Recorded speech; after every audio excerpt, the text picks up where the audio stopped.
January 2016. German police raid homes across the country as part of a move to take down an international human trafficking network. It's the fastest growing crime in the world. But sites like this are rare. This is 21st century crime. Hard to track, low risk, and high reward for the criminal gangs behind it. They're making $250,000 a year, just one girl. They're making millions off of 10 to 15. Today's biggest criminals could be trafficking humans, drugs, or weapons. The authorities charged with stopping them have found some unlikely new partners: banks. Identifying the proceeds of criminal activity is an extremely complicated business. And it's something of an arms race, because obviously as we get better at detection, criminals get better at evading. Now technology companies are also disrupting the world of crime.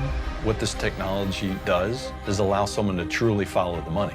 It was sort of random chance before. Now we're really following the money.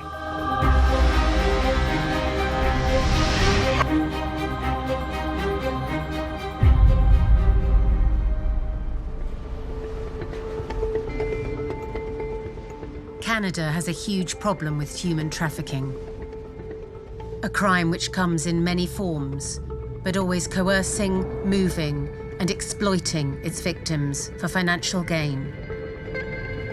Here, 60% of victims are under 18.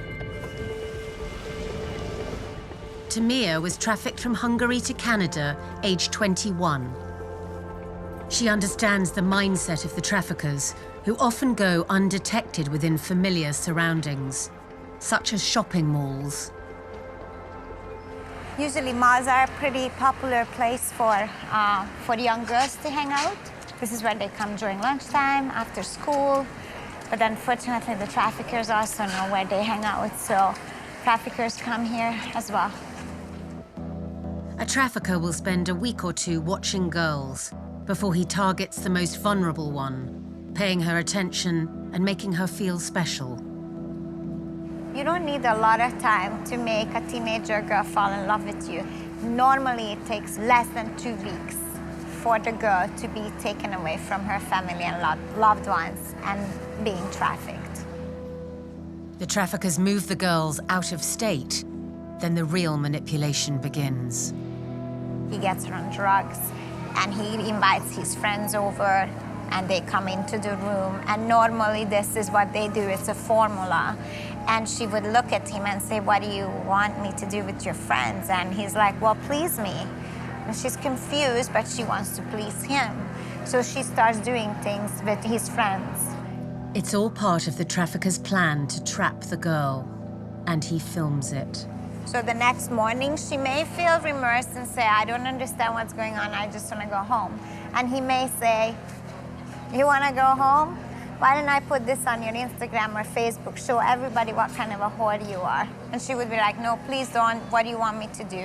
And he's like, "Well, there's a client next door, go and take care of him and leave the money on the desk." Girls can be resold, making the traffickers millions.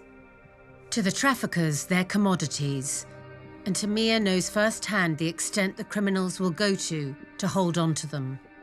She was forced to work in Canada's sex industry.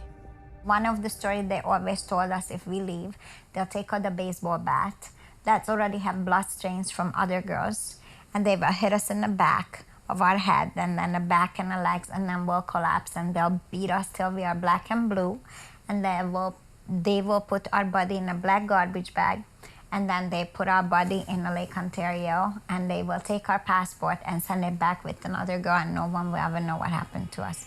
They told us that story every single day. Toronto is Canada's human trafficking hub. 885 reported cases here over the last 4 years are likely just a glimpse at the full scale of the problem. Detective Sergeant Nunzio Tramontosi heads up the Toronto Police Service Human Trafficking Enforcement Team. It's a crime that doesn't spare any ethnicity or any nationality. these pimps, traffickers see a vulnerability and they expose it and they pounce on it. And then they sell these girls a dream, and unfortunately it isn't a dream, it's a nightmare.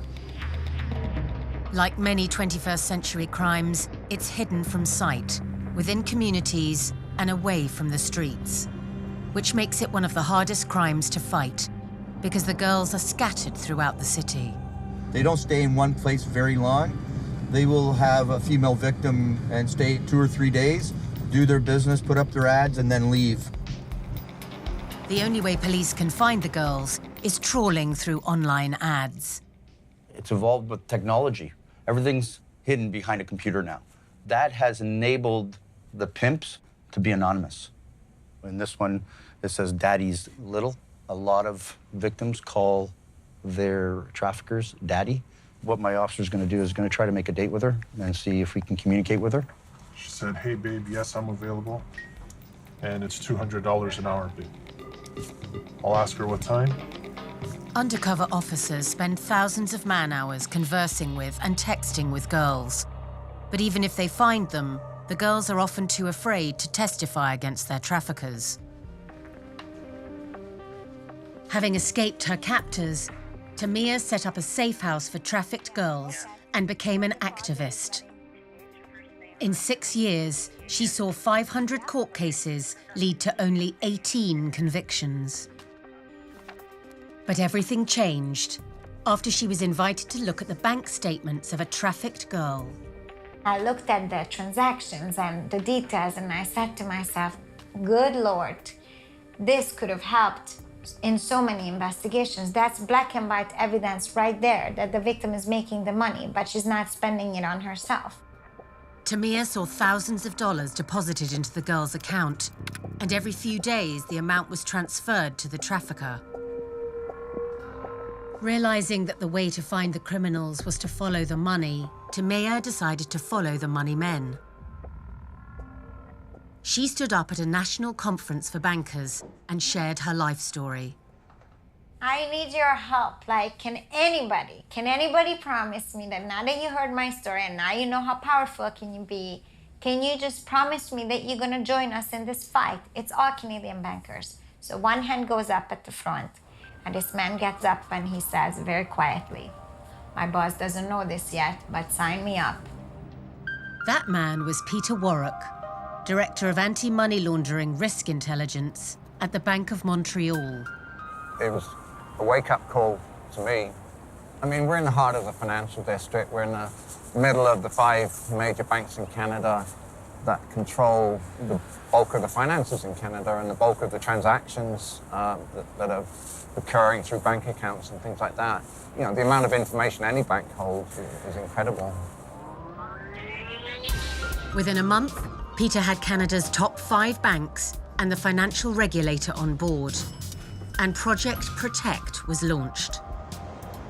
Prior to December 2015, I didn't have a clue that we had a problem with human trafficking in Canada, so I learned very quickly, and as I learned and others learned, we found new indicators, which we immediately shared with each other. The bankers started looking for patterns among customers' transactions that could identify the behavior of a sex trafficker. Certain suspicious activities, like a string of late-night deposits into multiple ATM machines, would indicate that a bank should take a closer look at an account. If they found deposits from different states, multiple bookings of hotels, taxis or payments for online advertising, the chances were they could be looking at the account of a trafficker.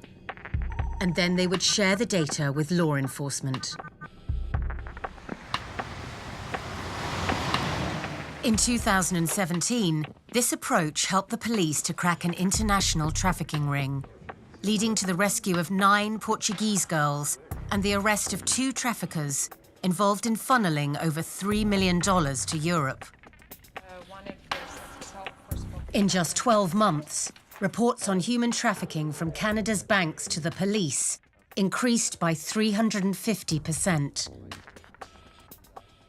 But that's just the tip of the iceberg. Globally, human trafficking is estimated to be worth $150 billion a year. And all that money has to end up somewhere.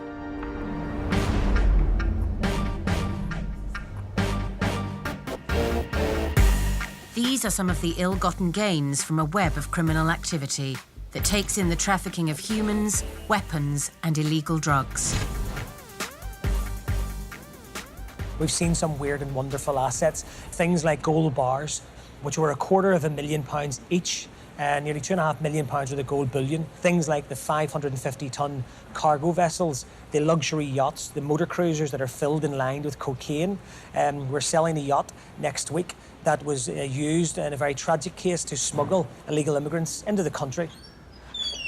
Former tax investigator Aidan Larkin leads the team at Wilson's Auction House in Belfast, Northern Ireland.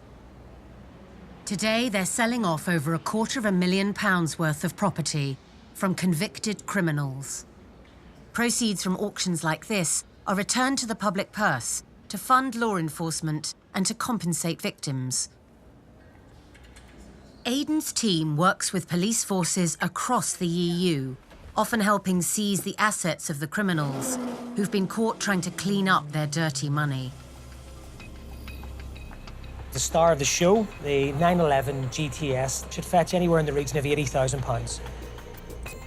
An estimated $2 to $4 trillion of illicit funds are laundered each year, much of it by organised crime networks operating across borders. Nowadays, you can walk through an airport, and for example, if someone was to say to the border official, it's an Audemars Piguet watch, there's only a select amount of people that would actually know what that watch is. Some of the watches, a Richard Mille watch with a rubber strap, is worth £250,000. So we've seen quite a few cases where people who are wanting to move money between jurisdictions in and out of different countries will simply convert that cash and convert that asset, sell the big asset, sell the mansion, and turn it into one expensive watch. £10,000 and it's away, £2,000. Here, people can bid on the spoils that have been captured. But mostly, criminals who launder money are getting away with it. Sold for $22,250. Each year, only 1% of illicit funds worldwide are even identified. In the UK, Europe, and America, banks have come under ever greater pressure from regulators to root out the dirty money in their systems. For a long time, results were mixed. Over a 9-year period, financial institutions were fined a total of over $321 billion for failing to do enough. Some even fell foul of the law themselves. We are here today to announce the filing of criminal charges against HSBC Bank, both its U.S. entity, HSBC US, and the parent HSBC Group, for its sustained and systemic failure to guard against the corruption of our financial system by drug traffickers and other criminals, and for evading U.S. sanctions law. HSBC, one of the world's largest banking groups, admitted it had failed to prevent drug cartels from laundering at least $881 million in trafficking proceeds through the bank. In a deferred prosecution agreement with the US Department of Justice, the bank accepted it had knowingly engaged in conduct and practices that allowed sanctioned entities in the Middle East and elsewhere to move money. HSBC paid a settlement of over $1.9 billion, an unprecedented amount, but equivalent to just 5 weeks' worth of the bank's global profits.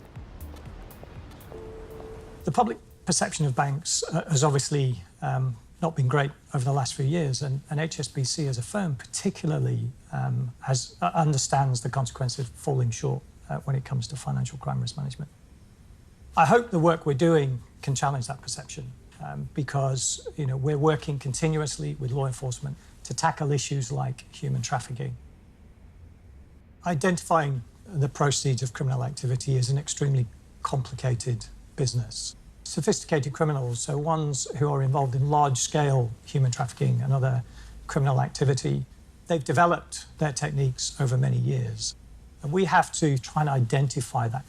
We see layers of front companies, so as money comes into the financial system, it'll come into one organisation, and then it will be moved around many layers of front companies before it finally arrives at its intended destination.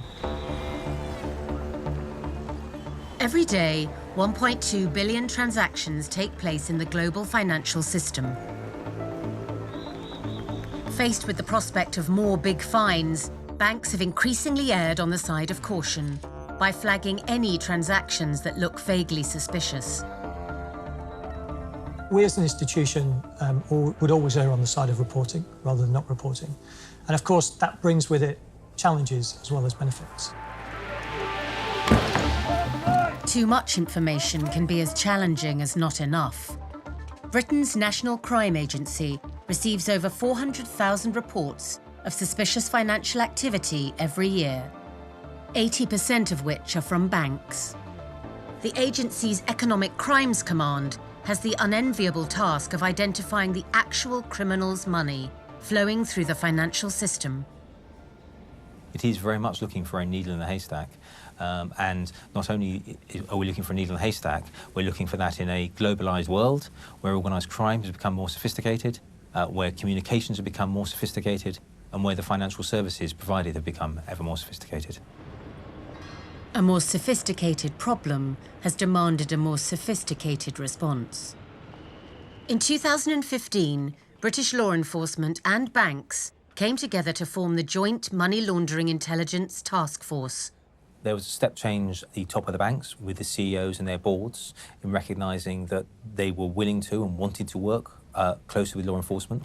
And there was a step change certainly in law enforcement, and I was very much involved with that when we were saying, actually, we want to and need to work with the banks to build a new relationship built on a trust and confidence where we overcome those barriers, where we share real information about real people doing real crimes. Many banks signalled they were keen to help, but their own systems remained a blunt tool.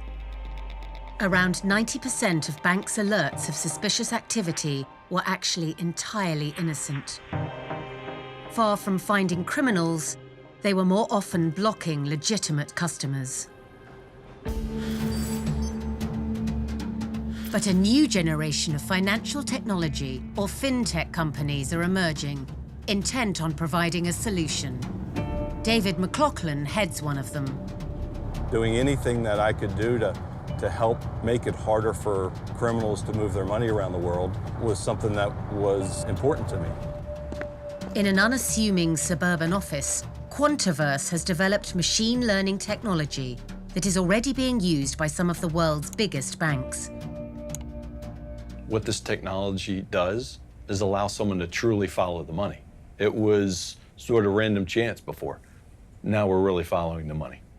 The team here is training the company's computer system to identify potential criminal activity on its own.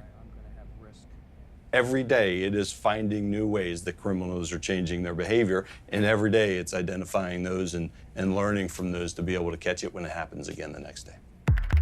Fed initially with several years' worth of data from a major global bank, Quantiverse's system learnt what both legitimate and suspicious business activities look like. So this is a dashboard that the application would generate after it's run a set of analytics. The application looks at factors, including how much money is being moved, how quickly, and to where, as it searches for patterns and anomalies. Normally, we would expect to see, in this case, a ship that's getting ready to go out to sea. They would stock up with bait, do all the maintenance, all the food, everything they needed to do, and you'd see a spike. In this particular case, we see that the dollar values that were leaving the account were significantly less than what we would have expected from a normal ship behaving in this fashion. And so when we drill into the details, fuel costs, maintenance costs, operational expenses, and so forth were all as expected, but the payroll was much lower than we would have expected. And so that then is a tip-off that there might be some human trafficking or slavery involved. Analysing just 8 different characteristics generates over 61 million permutations for the system to evaluate as it identifies the bad guys. Each of these things then get linked together in a network that allows us to see how they're connected to one another. So individuals, companies, We can see what information about each of them. We can see information about the nature of the relationships between the parties. And then we can also begin to identify so-called communities. Quantiverse's software flagged suspicious behavior around one such community in Panama. A year later, one of the parties was under arrest and being described as one of the world's most significant drug money launderers. But the technology is still in its infancy. It's only as good as the data it gets fed, and there are often heavy restrictions on banks sharing data outside their own area of operation. The trouble is, 21st century crime knows no such limits. Thailand is one of the world's largest seafood exporters. It's a $6.5 billion business, one that exploits many of the estimated 425,000 people in modern slavery in this country. Many are trafficked by large criminal networks across several international borders. Samart was promised a job as a security guard in a Thai fishing port, but instead he was drugged.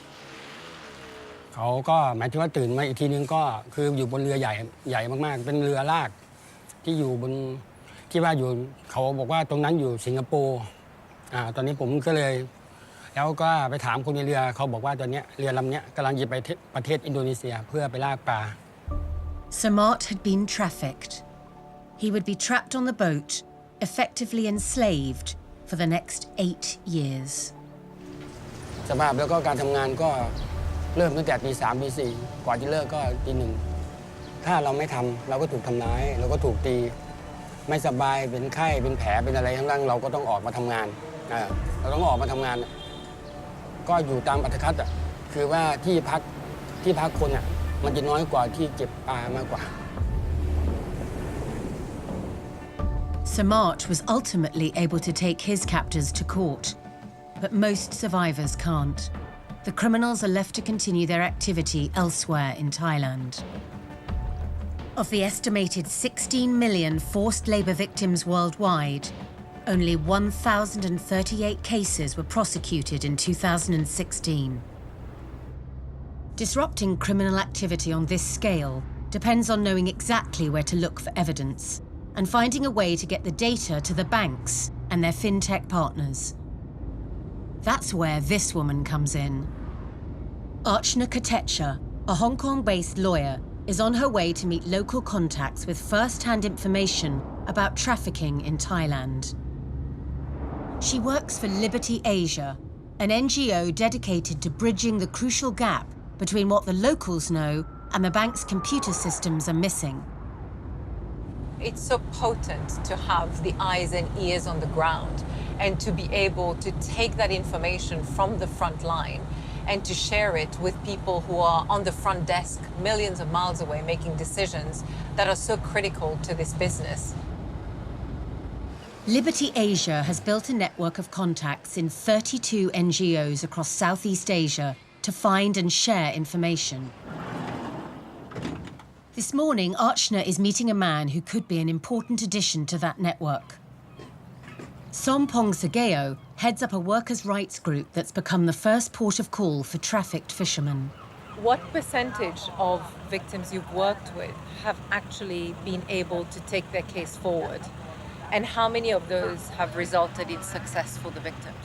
ก็สังเกตเห็นว่าเคสลูกเรือประมงอินโดนีเซียเนี่ยประมาณเกือบ 90% ไม่ตกเป็นเหยื่อค้ามนุษย์แต่นิยามของเราบอกว่าเป็นค้ามนุษย์เจ้าที่ตำรวจจับกุมส่วนใหญ่ก็เป็นพวกโบรกเกอร์เป็นตัวเล็กตัวน้อยปลาซิวไปสร้อยไปไม่ได้สาวถึงเจ้าของเรือไม่ได้สาวถึงผู้ประกอบการจริงๆเราก็เชื่อได้ว่ามันมีเรื่องของผู้มีอิทธิพลท้องถิ่นและผู้มีอิทธิพลท้องถิ่นก็คงมีการประสานสอดคล้องเรื่องผลประโยชน์ Understanding complex local factors like corruption is one key piece of the intelligence picture Archana and her partners try to build. Another comes via contacts with the people who really know how things work. Mr. J is an ex-trafficker who has brought hundreds of people from neighbouring countries to the Thai fishing industry. นี่เนี่ยบ้านเท่าเก๋เรือเหมือนกันนะนี่ซื้อเนี่ยไปข้างซ้ายเนี่ยเรือจอดหลังบ้านอย่างงี้ส่วนมากนี่ไอ้ลูกเรือนี่คนไทยไม่ค่อยถามพี่จริงนี่ถูกน้อยผิดเยอะนายจ้างเขาฉลาดในหน้านี่หลอกลายมาเขาไม่รู้เขาไม่สนเลยเวลามีปัญหาเขาบอกเขาไม่รู้จริงๆไม่รู้จริงๆเขาแค่รู้แค่หาเงินมาหาปลามาก็พอลักษณะอย่างนี้ These insights help the NGOs build an intimate understanding of how the criminal networks operate. ตำรวจก็เรียกไอ้หน้าลงเรือเอ้ยไอ้ผู้ชาย2 คนอายุแค่นี้มึงเอาไหมมาเลย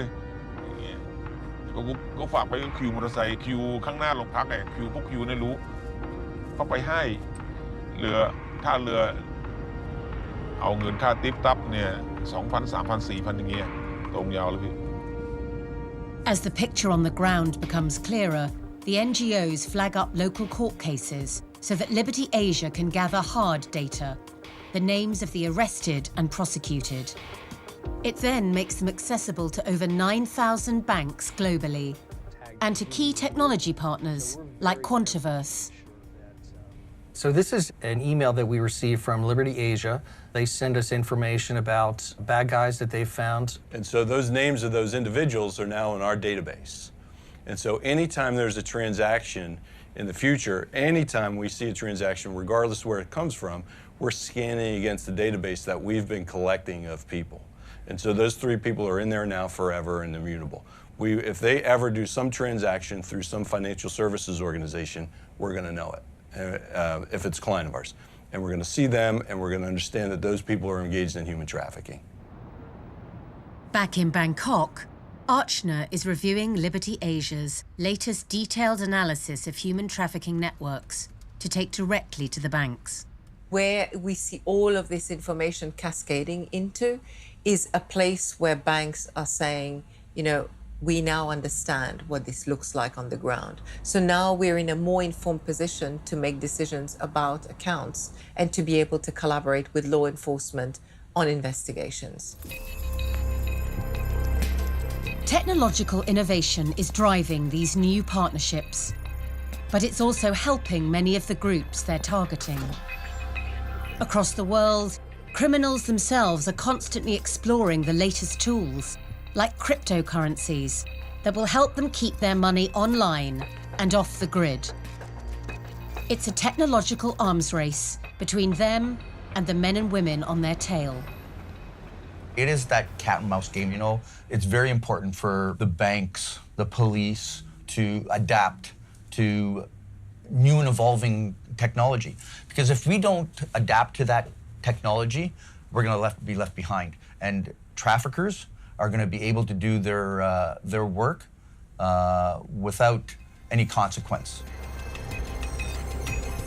21st century criminals can operate in the shadows more easily than ever before. Their crimes may be hard to spot, but the impact isn't, bringing misery, pain, and death to millions of victims around the world. New opportunities to disrupt those crimes could be the key to finally bringing some relief to those whose lives are ruined.